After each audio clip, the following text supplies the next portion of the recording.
안녕하십니까 여러분들, 산책처럼 사주입니다. 이번 시간에 드릴 말씀은요, 배고픔을 잘 모르는 사주.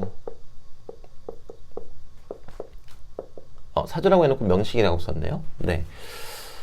라는 주제가 되겠습니다. 저희가 이제 살아가다 보면은 어떤 분들은 이렇게 밥을 이렇게 맛있게 안 먹어요. 그리고 어떤 분들은 그냥 김밥 하나만 먹어도 대단히 맛있게 먹습니다. 그 김밥 안에 있는 모든 재료들을 음미하면서요. 네.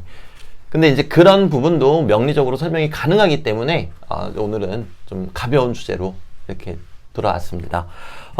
저희가 잘 알고 있다시피 이 식신이라는 개념은요, 본능입니다.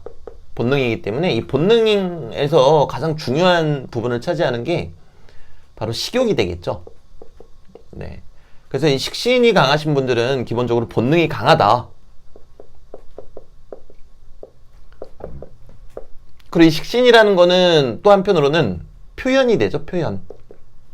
내가 하고자 하는 표현. 그 표현력이 좋다라고도 이야기할 수 있습니다. 그렇기 때문에 뭐 강사라든가 저도 마찬가지고요. 그리고 또는 뭐가 있을까요? 뭐 예술인, 네, 또는 춤추시는 분들, 이런 분들 중에서도 식신이 강하신 분들이 대단히 많으세요. 자, 그런데 이게 표현의 코드고 또 한편으로는 성장의 코드이기도 해요. 그렇기 때문에 식신이 강하신 분들은 성장 속도가 남들보다 또 빠르기도 합니다. 실제로요. 자, 그런데 결국에는 이제 본능으로 귀결이 되고요. 그 본능 중에 가장 저희가 중요하게 얘기할 수 있는 게 식욕이라고 할 수 있겠죠. 왜? 밥을 안 먹으면 죽으니까요. 자, 그러면은 저도 강사고 식신이 강한 사람인데 저는 빼빼 말랐단 말이에요. 그 이유는 무엇이냐? 식신하고 반대되는 편인이 있으면 그렇게 됩니다. 자, 이제 이 부분에 대해서 제가 좀 자세하게 설명을 드릴 건데요.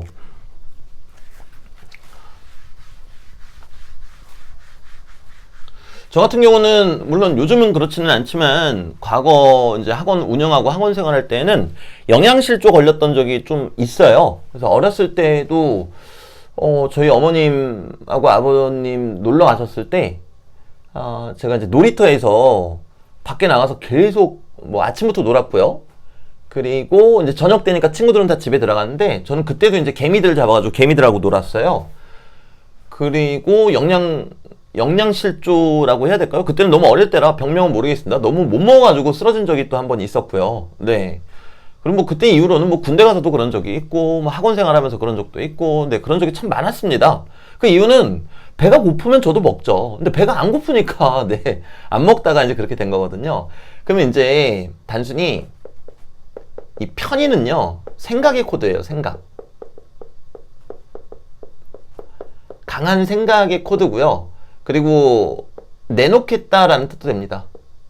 뭘 내놓겠습니까? 내 것을 내놓겠다라는 뜻이 되겠죠. 그러다 보니까 내 것을 타인에게 자꾸 양도하기도 하고 자꾸 주기도 하고 또 한편으로는 그런 부분 때문에 사기도 대단히 잘 당합니다. 내 것을 내놓는 거니까요. 네.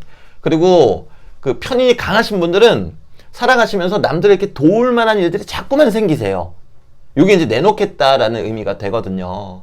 자, 그런데 이 생각을 많이 하게 되면은 저희가 표현을 못하게 되겠죠. 결국 반대되는 개념이라는 겁니다.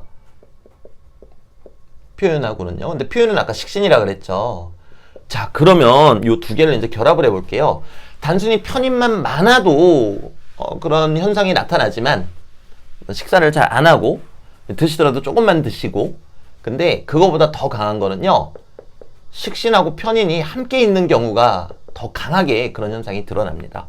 뭐 쉽게 말씀드려서 그냥 뭐 편인만 이렇게 있다. 글자를 좀 크게 쓸게요. 네, 편인만 이렇게 있다.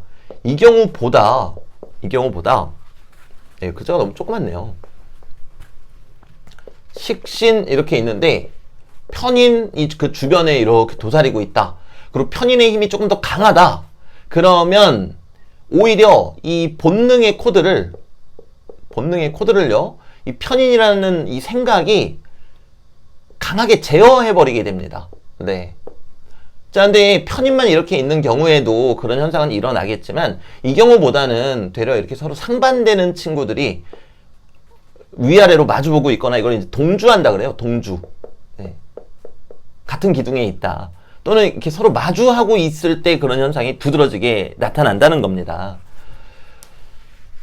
자, 근데 그렇다고 뭐 이제 배고픔을 좀 덜 느끼고 좀 끼니를 거르고 또는 조금만 먹는다라는 뜻이지 이 맛에 대한 개념이 아예 없다라는 건 또 별개의 문제입니다. 네, 별개의 문제고요. 그래서 여러분들이 그 실제로 편인이 강한 분들, 사주 원국의 편인이 강한 분들, 그리고 대운도 편인 대운으로 흐를 때에는 실제로 성장 속도가 조금 느리게 됩니다.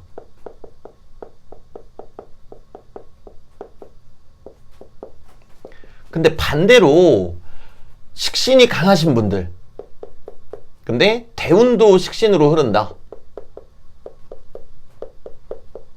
그러면 반대가 되겠죠? 어떻게? 성장이 빠르다. 네. 그러니까 이 부분이 결국에는 내가 식욕이 있는가 없는가까지도 이제 관여를 하고 또 그런 결과를 보여주게 된다라는 거예요. 네. 그래서 무더운 여름인데 그 보양식도 조금 드시고 여러분들 몸을 생각하셔서라도 좀 잘 드시면 좋겠습니다. 저도 잘 먹으려고 노력하는데 그게 정말 쉽지가 않아요. 네. 그게 배가 고파도 한 10분? 15분 지나면은 배가 안 고파요. 네. 그러니까 굳이 먹을 필요가 없잖아요. 그리고 배가 고팠다가도 에이, 10분, 15분만 참으면 그만인데 뭐. 대신에 조금 어지러워요. 그게 이제 며칠 동안 반복이 되면요. 조금 어지럽고, 요즘은 이제 그래도 잘 먹으니까 그렇지 않은데, 예전 같은 경우에는 이렇게 앞이 보였다, 안 보였다, 이제 그럴 때도 있었어요. 근데 지금은 그런 경우는 없고요. 그냥, 이제는 캘린더에다가 제가 음식을 먹은 날을 이렇게 적어 놓고, 그래도 아무리 못하더라도 3일에 한 끼 정도는 먹으려고 좀 애를 쓰고 있습니다. 그리고 하다 안 된다. 그럼 이제 편의점에서 오징어 사다 먹어요. 네. 근데 이제 제가 이 영상을 통해서 여러분들한테 드리고 싶은 말씀이 식신하고 편인은 반대되는 것이다. 반대되고 실제로 이 식신도 내가 원하는 것 그리고 편인은 내놓겠다. 내 것을 내놓겠다라는 이런 반대적인 개념이고요. 식신은 표현, 그런데 편인은 생각이라는 점도 또 다릅니다. 그래서 이런 부분까지 여러분들이 또 감안하시고 보신다면은 일상생활에서도 누군가가 이제 식사하러 갔는데 저쪽 반대편 테이블에서 깨작깨작 드신단 말이에요. 예를 들어서 짬뽕을 시켰는데 그냥 정말 국물만 먹고 건더기를 하나도 안 먹어요. 조개도 안 먹고. 그게 접니다. 네. 그런 사람을 보신다면은, 식신하고 편인이 강하게 마주보고 있구나. 그래서 저는 제가 잘 가는 중국집 같은 개념이 없어요. 왜냐면 그 중국집에 가서 짬뽕을 먹는단 말이에요. 근데 짬뽕을 먹으면은 한 3번, 4번 가잖아요? 그럼 제가 이제 몸에 타투가 있어서 그런지 기억을 하세요. 그럼 이제 계산하시면서 질문하세요. 왜 음식이 맛이 없어? 막 이제 그러세요. 처음에 왜 그러나 했더니 이제 여쭤보니까 건더기를 하나도 안 먹어서. 네. 저는 그냥 짬뽕 시키면 거기에 있는 국수 이렇게 먹고, 그리고 숟가락으로 국물 좀 떠서 먹고, 그리고 끝나거든요. 네. 근데 이제 그런 부분들이 또 있더라. 편인하고 식신이 마주보고 있으면. 네. 그래서 이런 부분으로 여러분들이 또 어떤 식욕, 그리고 식탐 정도를 또 가늠해 보실 수 있다라는 거. 오늘 영상은 여기까지 말씀드리고 끝마치도록 하겠습니다. 네, 모쪼록 무더위에 건강, 여러분들, 첫째도 건강, 둘째도 건강, 네, 건강 유념하시길 바라겠고요. 오늘도 즐거운 하루 보내십시오. 이만 가보겠습니다.